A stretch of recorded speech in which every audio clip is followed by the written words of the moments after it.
주님의 말씀입니다. 경청하십시오. 너희 중에는 그렇지 않을지니 너희 중에 누구든지 크고자 하는 자는 너희를 섬기는 자가 되고 너희 중에 누구든지 으뜸이 되고자 하는 자는 모든 사람의 종이 되어야 하리라. 인자가 온 것은 섬김을 받으려 함이 아니라 도리어 섬기려 하고 자기 목숨을 많은 사람의 대속물로 주려 함이니라. 아멘. 나는 누구인가? 이 질문에 신학자이자 철학자인 폴 틸리히라는 분이 계신데, 이분이 이렇게 이야기했습니다. 인간은 관계성 속에서 자기를 발견한다 그랬습니다. 관계성 속에서 자기를 발견한다. 내가 누구인지를 안다는 거예요. 이분이 내 아버지라는 것을 알면 내가 자녀인 것을 알게 되고 부모, 자녀의 관계가 형성이 되는 거예요. 여성을 보면서 남성은 내가 남성인 줄 압니다. 여성은 남성을 보면서 내가 여성인 줄 알아요. 그래서 관계성 속에서 자기 자신이 누구인지를 발견하게 된다 그랬습니다. 맞는 말이죠. 근데 신앙의 관점에서 보면 하나님을 아는 것이 곧 내가 누구인지를 아는 것입니다. 그리스도인이 누구이고 어떻게 살아가야 하는지도 매 한 가지죠. 하나님과의 바른 관계성 속에서 내가 누구인지를 분명하게 알아야 자기답게 살아갈 수가 있습니다. 내가 그리스도인인지, 거룩한 하나님의 백성인지, 하나님의 자녀인지, 이게 정확하게 알아야 그에 걸맞게 산다는 거예요. 그렇지 않으면 명목상 그리스도인으로 살기 쉽습니다. 하나님께서 이 점을 아시고 출애굽 이후에 광야에서 이스라엘 백성들에게 자신들이 누구인지를 깨닫도록 하시기 위해서 관계성 훈련을 시키셨어요. 그게 바로 제사라는 방식입니다. 제사라는 훈련이에요. 지금의 예배겠죠. 그래서 이스라엘 백성들에게 광야 40년의 세월은요, 광야 생활이 아니에요. 단순한 훈련이 아니에요. 하나님과 이스라엘 백성 사이의 관계성의 훈련인 거예요. 관계성의 훈련. 구약의 예배가 신약으로 넘어오면서는 하나님을 만나는 방법이 더 구체적으로 바뀝니다. 특별 계시라고 부르죠. 성육신 하신 예수님. 이 예수님께서 말씀이 육신이 되어 우리 가운데 거하심에 우리를 찾아오신 예수님을 가리켜 특별 계시라고 말합니다. 나머지는 또 일반 계시죠. 근데 성령님의 역사와 기록된 말씀, 성경을 통해서 우리가 또 성육신하신 예수님을 통해서 하나님을 알아가고 만나게 됩니다. 그래서 구약과 신약을 비교하면 하나님을 만나는 방식에 있어서는 구약은 조금 간접적인 방식입니다. 제사장을 통해서, 들리는 음성을 통해서.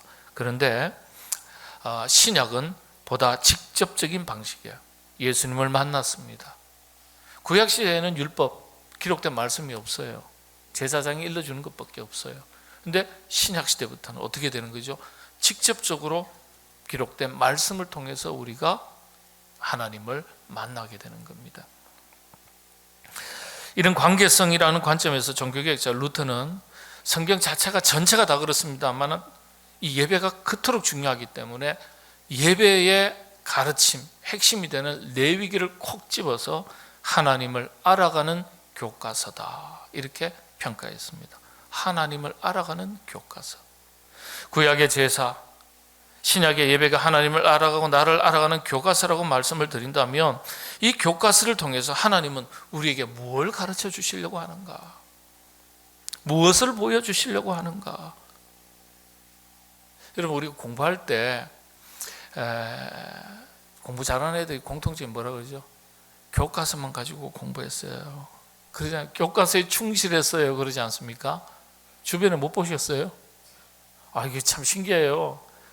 어떻게 보면 참 우리는 온갖 걸 다 동원해도 공부가 들똥말똥인데 교과서에 충실했어요. 학원 안 다녔어요. 우리 교회도 그런 애들이 있거든요. 교과서에 충실했다요. 여러분, 그래서 교과서가 참 중요한데 교과서를 들고 핵심을 꿰뚫어야 되잖아요. 여러분, 예배의 핵심, 교과서의 핵심이 뭘까요? 이걸 아셔야 돼요. 다름 아니라 하나님은 우리를 사랑하신다. 하나님은 나를 사랑하신다. 교과서의 핵심입니다. 핵심. 그래서 우리가 예배를 통해서, 하나님의 말씀을 통해서, 예수 그리스도를 통해서 우리를 향하신 하나님의 사랑을 읽어내지 못하면 교과서를 잘못 읽은 거예요. 그래서 우리가 주님을 안다고 했을 때, 주님을 아는 것은 주님이 우리를 사랑했던 그 사랑을 알고 우리도 주님을 더욱더 사랑할 때 이 교과서를 제대로 읽었다고 말할 수 있는 것입니다.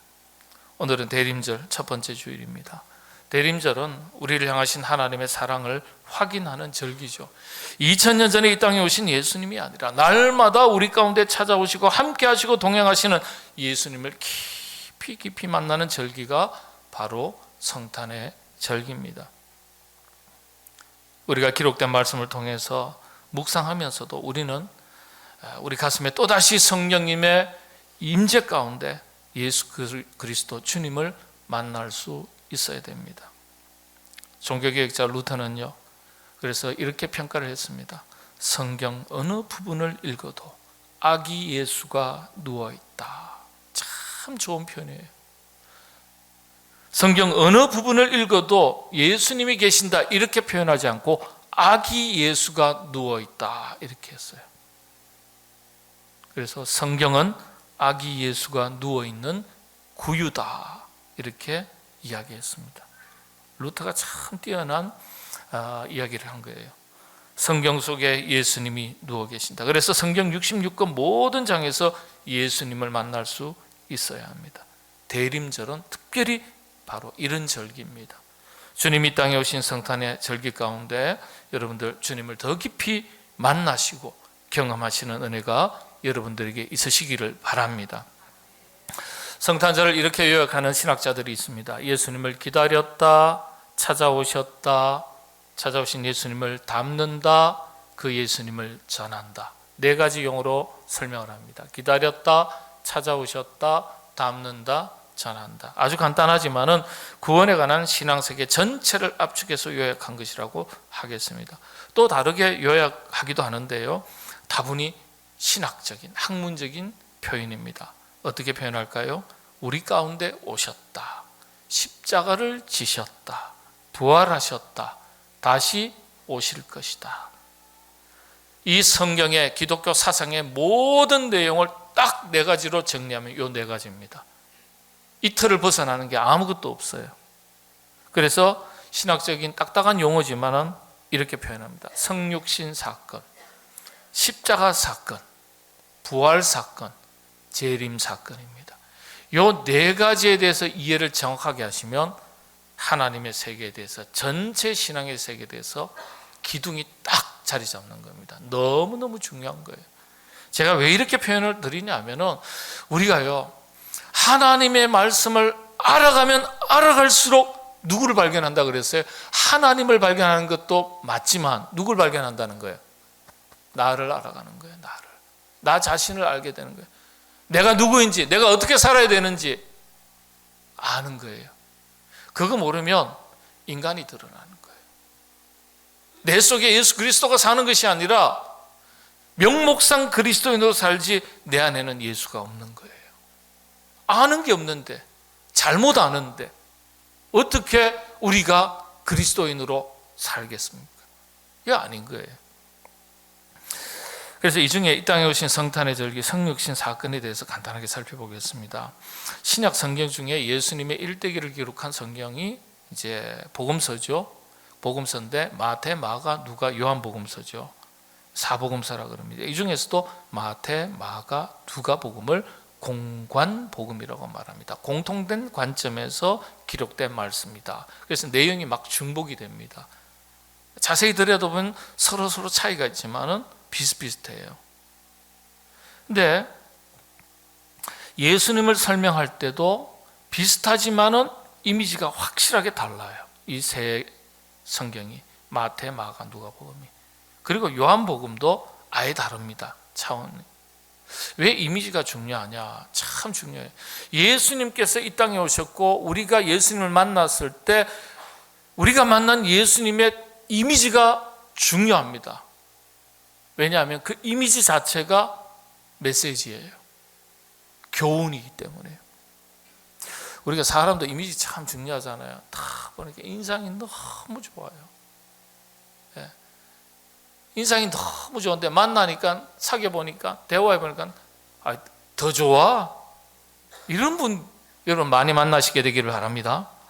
예. 여러분 아내와 남편이 그런 분 되시기를 바랍니다. 예. 마음에 안 드세요? 실패했다고 생각하세요? 고쳐서 쓰세요. 그냥 참고 쓰시고. 여러분들 좋은 사람 만나는 게 행복입니다. 근데 이미지가 참 좋은데 좀 알아가니까 영 시원찮아요. 그런 사람이 있을까요? 없을까요?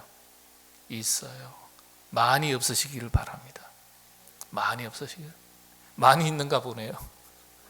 근데 처음에 보니까 인상이 이게 막 이게 인상이 엉망이에요. 예. 인상이 별로예요. 근데 사귀 보니까 참 좀 좋아요. 그런 분도 계시죠. 인상은 첫 이상 좋은데 가면 갈수록 안 좋아요. 이런 분도 계시고, 인상이 좋은데 끝까지 좋은 분이 계시고, 인상이 고약한데 알아가면 알아서 더 고약해. 최악이죠. 그런 분은 가급적 안 만나시게 되기를 바랍니다. 예? 이미지가 참 중요해요. 근데 여러분, 이 이미지가요, 예수님께서 이 땅에 찾아오셔가지고 우리 인간들을 만나 주시는데 가장 먼저 보여주신 예수님의 자신의 이미지가 뭘까요? 이게 정답이에요. 이게 굉장한 핵심 메시지예요. 영적인 교훈이에요. 예수님께서, 우리도 그렇지 않습니까? 누구에게 내 자신을 드러내고 소개하고 보여줄 때 많은 이미지가 있는데 그 중에서 어떤 걸 보여주고 싶으십니까? 제일 좋은 걸 보여주고 싶으세요. 그렇지 않습니까? 예수님께서 많은 이미지가 있는데 그 중에서 제일 중요한 것을 먼저 보여주시는 거예요. 그 첫 번째가 뭐냐 말이에요. 그게 마가복음서입니다. 마가복음서. 원래 성경에 첫 번째 기록된 것은 마가복음서예요. 그리고 마가복음서를 기초로 해서 마태복음이 기록되는데 2000년 전에 70인의 이 지도자들이 이 여러 가지 나열을 하면서 마태복음을 먼저 나열을 하게 되었습니다. 왜냐하면 마태복음이 예수님의 탄생 이야기가 기록이 되어 있기 때문에, 상세하게 기록이 되어 있기 때문에 그렇게 배치를 한 거예요. 실제로는 마가복음서예요. 자, 마가복음서에서 어떤 이미지일까? 근데 한번 살펴볼게요. 마태복음에서는 어떤 이미지를 보여주시냐? 왕의 이미지를 보여주세요. 이 땅에 왕으로 오신 예수님. 마가복음서는요, 섬기는 예수님, 섬기는 종의 이미지. 그리고 누가복음서는 인간 예수, 예수님의 참 따뜻한 인간적인 면, 인성을 보여주세요. 인간 이미지. 그래서 복음서에는 별명이 다 있어요. 마태복음은 왕으로 오셨다 그러니까 동물의 왕이 누굽니까? 사자잖아요. 그래서 마태복음을 가리켜 사자복음이라고 말합니다. 별명이에요. 사자복음.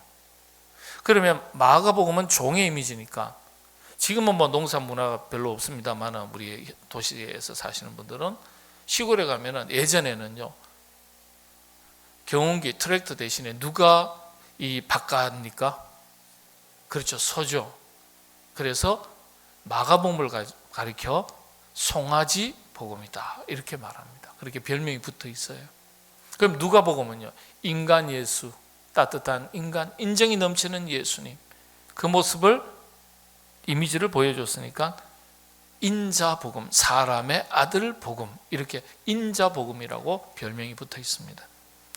자, 그런데 또 다른 각도에서 요한복음은요 좀 다르죠. 누가복음은 인간 예수를 강조했는데 요한복음은 하나님의 아들 신성을 강조했어요. 그래서 인간과는 좀 차원이 다른 면을 강조했는데 무엇으로 강조했을까요?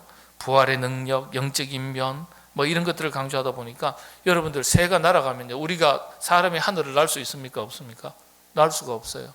높이 높이 나는 새, 대표적인 새 중의 왕이라 그러면 독수리죠. 그래서 요한복음을 가리켜 독수리 복음 이렇게 말합니다. 독수리 복음. 이렇게 별명이 붙어 있습니다. 그러니까 이 조금 더 풀어서 설명을 드리면요, 마가복음서는 첫 번째 우리들에게 보여주신 예수님의 자신의 이미지예요. 많고 많은 나는 너희들의 왕이야, 이렇게 보여주셔도 되고, 나는 너희와 똑같이 너희의 형편과 처지를 함께 아파하고 함께 먹고 함께 마시고 함께 우는 따뜻한 마음을 가진 인간 예수야, 그래 보여주셔도 돼요. 그리고 나는 하나님의 아들이야, 요한복음을 먼저 보여주셔도 돼요. 그런데 마가복음이 먼저예요. 종의 이미지예요. 묵묵하게 일하는 송아지처럼, 소처럼 자기 자신을 희생하는, 여기에 메시지가 있습니다. 참 귀한 거죠. 우리가 이 부분에 대해서 주목할 필요가 있는데, 이게 영적인 교훈인데, 사실 예수님께서 이 땅에 오셔서 첫 번째 하신 일이 무엇인지를 보더라도 이 이미지를 정확하게 알 수 있어요. 예수님께서 이 땅에 오셔서 가장 먼저 하신 일이 뭡니까? 제자들을 불러 모으시는 거예요. 제자들을. 여러분, 제자들을 불러 모으셨다는 것은 일꾼들을 부르셨다는 뜻이에요. 제자들을 부르시고 가르치시고 훈련시키시고 일꾼 되게 하시고 복음의 사명을 감당하게 하신 거예요. 예수님 자신도 종의 형체를 가져서 겸손한 일꾼의 모습으로 오셨고, 오셔서 가장 먼저 하신 일도 역시 일꾼을 찾으시고 부르시고 훈련시키시는 일을 하신 거예요. 그래서 성탄의 절기를 맞이해서 우리가 성육신 하신 예수님, 이 땅 가운데 우리 가운데 찾아오신 예수님을 우리가 생각할 때 가장 먼저 만나야 될 예수님의 모습은 예수님의 종의 모습, 섬기는 예수님을 가장 먼저 만나셔야 돼요. 네? 예수님께서도 초기에 제자들을 불러 모으시고 이걸 가르쳐 주셨어요. 종이 되어야 한다, 잘 섬겨야 된다, 겸손해야 된다. 그게 오늘 마가복음서입니다. 예수님께서 이 땅에 오셔서 제자를 찾으시고 불러 모으신 다음에 첫 번째 하신 말씀을 요 말씀이라고 그렇게 평가하는 학자들이 많아요. 너희 중에는 그렇지 않을지니 너희 중에 누구든지 크고자 하는 자는 너희를 섬기는 자가 되고, 너희 중에 누구든지 으뜸이 되고자 하는 자는 모든 사람의 종이 되어야 하리라. 인자가 온 것은 섬김을 받으려 함이 아니라 도리어 섬기려 하고 자기 목숨을 많은 사람의 대속물로 주려 함이니라. 사도 바울도요, 예수님의 모습을 너무나도 정확하게 설명하고 있습니다. 빌립보서 5장에서 8절인 2장 5절에서 8절인데, 너희 안에 이 마음을 품으라 곧 그리스도 예수의 마음이니 그는 근본 하나님의 본체시나 하나님과 동등됨을 취할 것으로 여기지 아니하시고 오히려 자기를 비워 종의 형체를 가지사 사람들과 같이 되셨고 사람의 모양으로 나타나사 자기를 낮추시고 죽기까지 복종하셨으니 곧 십자가에 죽으심이라. 예수님께서 자신을 그렇게 제자들에게 말씀하셨고, 사도 바울도 초대교회 많은 성도들에게 이걸 가르쳤습니다.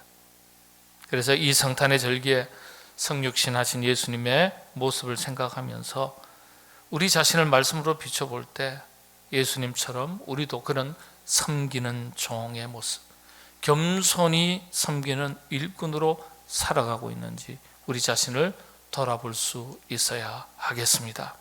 여러분, 시대가 어려우면 어려울수록 일꾼이 더 많이 필요합니다. 왜 그럴까요? 어렵기 때문입니다. 어렵기 때문에. 어렵지 않고 쉬운 시대를 살아간다면 그만큼 일꾼이 필요 없어요. 그런데 시대가 어려우면 어려울수록 사람들은 피합니다, 도망갑니다, 숨습니다, 헌신을 주저합니다, 망설입니다, 갈등합니다. 성경을 보십시오. 12제자와 많은 무리들이 정작 주님의 십자가의 고난 앞에서, 십자가 앞에서 다 뿔뿔이 흩어지고 도망갑니다. 주님께서 부활하셔서 제자들이 부활하신 주님을 먼저 찾아갔을까요? 아니면 예수님께서 제자들을 찾아가셨을까요? 믿음의 여인들이 예수님의 부활의 소식을 제자들에게 전했습니다. 제자들이 두 발 걷고 달려갔나요? 아니요. 여러분, 2부 예배 때 말씀드렸는데 여러분 요즘은 반려견도 아니에요. 반려가족이에요. 저는 다른 교회, 우리 교회는 아니에요. 다른 교회입니다. 다른 교회 목사님이 저한테 문자 보낸 게 있어요. 아직도 그거 가지고 있습니다. 신방을 와달래요. 장례 예배 드려달래요. 반려가족의 예배를 드려달래요. 반려견 영까지 한 사진, 영정사진까지 놓고요. 예배 드려달래요. 그래서 이거 어떻게 하면 좋겠냐고 그랬어요. 예수님께 물어봐라 그래요. 위로하는 거니까 가서 이 세상살이에 미물이지만은 참 아름다운 세상 속에서 마음속에 기쁨을 누릴 수 있었던 그런 동물이지만은 그게 상실감이 있는 거니까 그 자리에 예수님이 들어가 주셔서 위로해 주시고 세상에 썩고 없어질 것에 마음 빼앗기지 말고 영원히 변치 않는 하나님이 그 중심에 있어서 주의 영광 위에서 살아가도록 권면하고 위로해 주는 게 필요하니까 예배 드려주세요. 그 예배 안 드리면 어떻게 되겠어요? 교회 떠나요. 우리는 강아지로 생각하지만 그분은 가족으로 생각하기 때문에 그것도 예배를 드려달라고 그런 거예요. 그 사진 올려드릴까 하다가 말았어요. 제가. 그런데 죽었던 개가 벌떡 일어났다고 생각해 보세요. 죽은 줄 아는데. 그러면 주인이 어서 달려갈 거예요. 어서 달려갈 거예요. 여러분 사랑하는 분이 돌아가셨다라는 소식을 들었는데 다시 소생했다라는 소식 들으면 그분이 여러분한테 달려오겠어요? 여러분이 그분한테 달려가겠어요? 생각해 보세요. 예수님이 돌아가셨는데 부활하셨다 하면은 제자들이 야 꿈이냐 생시냐고 예수님을 찾아 나서야 되는데 찾아 안 나섰어요. 갈릴리로 다 갔어요. 오죽했으면 예수님께서 제자들을 찾아 나서셨을까요? 예? 어디로 갔는지. 그런 제자들을 다시 부르시는데 어떻게 부르시느냐? 이에 예수께서 이르시되 무서워하지 말라. 가서 내 형제들에게 갈릴리로 가라 하라. 거기서 나를 보리라 하시니라. 갈릴리 가 있으라. 내가 갈게. 갈릴리에서 만나자. 갈릴리에서 의도가 있으신 거예요. 갈릴리는 예수님께서 제자들을 부르셨던 첫 번째 현장 아니겠습니까? 처음 만났던 곳이에요. 내가 너로 사람을 낚는 어부가 되게 하리라 이렇게 말씀하시면서 만나시고 12 제자 공동체를 이루신 곳인데 갈릴리에서 만나자 이게 무슨 뜻일까요? 섬김의 종으로 이 땅에 오셨던 주님께서 초청하시는 거예요. 다시 초청하시는 거예요. 처음 만났던 것처럼 우리 그렇게 만나자. 하나님 나라를 위해서 너도 나와 같이 섬기는 자가 되자. 하나님 나라의 일꾼이 되자. 종으로서 복음을 위하여 하나님의 나라를 위하여 섬기는 자가 되자. 자기 십자가를 지고 나를 따르라. 다시 초청하시는 주님의 말씀입니다. 종은 주인을 위해서 사는 사람 아니겠습니까? 사도 바울이 그래서 위대한 고백을 했습니다. 로마서 14장의 말씀인데 우리 중에 누구든지 자기를 위하여 사는 자가 없고 자기를 위하여 죽는 자도 없도다. 우리가 살아도 주를 위하여 살고 죽어도 주를 위하여 죽나니 그러므로 사나 죽으나 우리가 다 주의 것이로다. 이로써 그리스도를 섬기는 자는 하나님을 기쁘시게 하며 사람에게도 칭찬을 받느니라. 가끔 우리가 열심히 일하다가요 하나님만 알아주면 그만이에요. 사람 안 알아줘도 괜찮아요. 하나님께 영광이 되면 그만이에요. 아니요.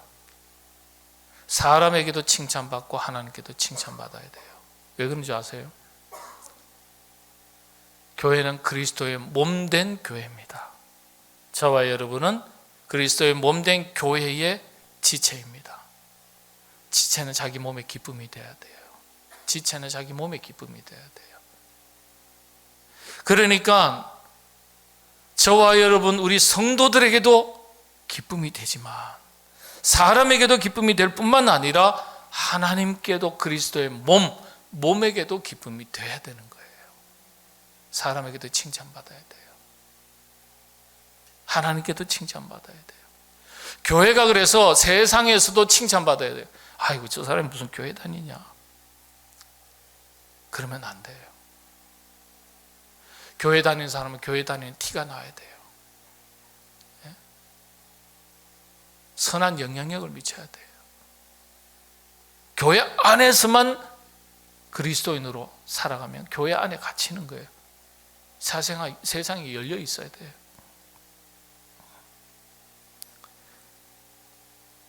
이 땅에 오신 주님을 깊이 묵상하는 가운데 이 음성을 들으시고 헌신된 종으로 산다는 것이 어려운 때이지만은 주님의 부르심의 음성을 듣고 주님을 본받아 섬기는 종, 섬기는 일꾼으로 살아가시기로 다짐하고 결단하는 여러분 되시기를 바랍니다. 세속화된 종교와 신앙의 가장 큰 특징이 뭔지 아세요? 헌신이 없다는 점이에요. 그게 기복신앙이에요. 복만 추구하는 거예요. 세속화된 종교와 신앙의 가장 큰 특징, 그에게서 헌신을 찾아보기 어렵다는 겁니다.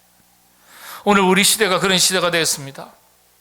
우리 교단에서 세운 연구소가 있는데요, 이 우리 교단을 훌쩍 넘어서서 한국 교회의 많은 교단들이 이 연구소에 의지를 하고 있습니다. 수많은 연구 자료들이 쏟아져 나옵니다.